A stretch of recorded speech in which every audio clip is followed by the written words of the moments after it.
At ayan mga kalutong bahay, lutuin ko na ang aking na-harvest na pechay sa aking tanim sa garden. Ayan no, isang puno lang, kasya na sa isang lutuan. Ayan siya.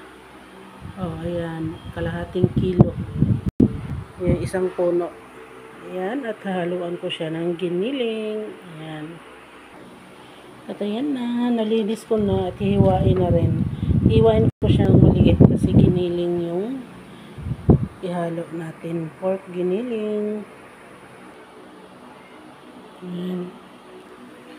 Ayan o, yung isang dahon. Slicein ko siya ng 4 kasi sobrang lapad. Ayan, ang lalaki ng dahon talaga. Tingnan nyo. Ano siya sa malaking chopping board. Yung dahon niya.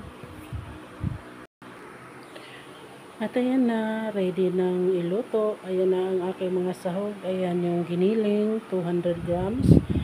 Garlic, onions. At ito na yung tangkay sa ating pechay na hiniwa na ng maliit. At ayan yung dahon. At may bell pepper. Ayan siya. Optional lang yung bell pepper para lang may magandang kulay na pula at saka green. At ayan, nagpainit na ako ng mantika.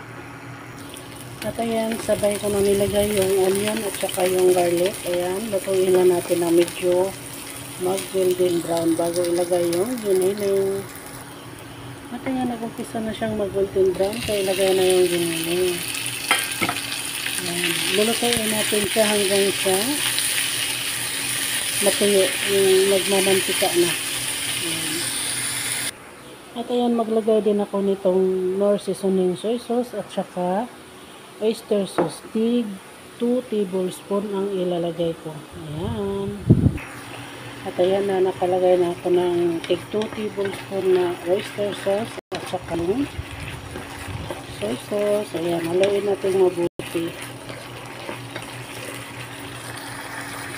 Ayan, at ang next ay nilagay ko na yung tangkay ng ating pechay. Ayan siya. Kasi yung bell pepper at saka yung dahon ng pechay, sabay ko na yun ilagay. Ayan siya. Lulutuin lang natin siya ng mga 1 minute. Kasi kailangan ko lutuin yung tangkay kasi may kasama akong ayaw yung matigas. Ayan. Pero hindi pa rin naman siya overcooked. Yung soy sauce at saka yung oyster sauce, yun na yun yung panlasa na ating ilagay. Ayan. Kung kayo magluto ng ganito, gusto nyo lagyan ng magic sarap or asin, nasa inyo yun. Kasi dito hindi masyado mahilig sa maalat. Tama lang yung lasa na ano dito. At ayan na, huwag na natin patagalin. Ilagay na natin ang dahon ng pechay. Ayan. Kung gusto niyo na yung luto natin pechay na walang maraming sabaw, gayahin nyo yung ginawa ko. Nilinisin muna natin yung mga dahon, hugasan bago ihiwa.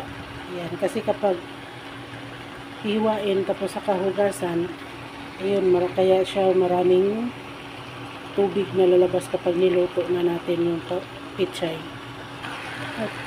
At ayan na, nilagay ko na yung bell pepper. Ayan na oh. Ang sarap. Ayan. Sakto lang talaga yung lasang ganun na sa nilagay ko.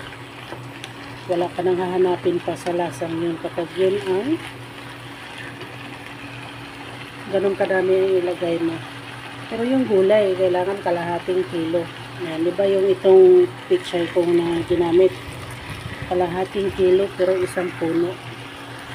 Ayan, fresh na fresh ito kasi kakapitas ko lang yun sa tanim ko sa paso. Ayan. At ayan, ready nang ihain kasi yung kapag yung dahon na ang ilagay natin, sandali lang natin lutuin yun. Kailangan half cook yun. Hindi masarap kapag overcook. Ayan na ang aking ginisang pechay with oyster sauce at pork giniling. Ayan. Yan, yummy. Thank you for watching mga kalutong bahay. Pa-like and share and pa-subscribe ng aking channel. Bye-bye. Try nyo ito. Sigurado magugustuhan nyo yung lasa. Ang sarap.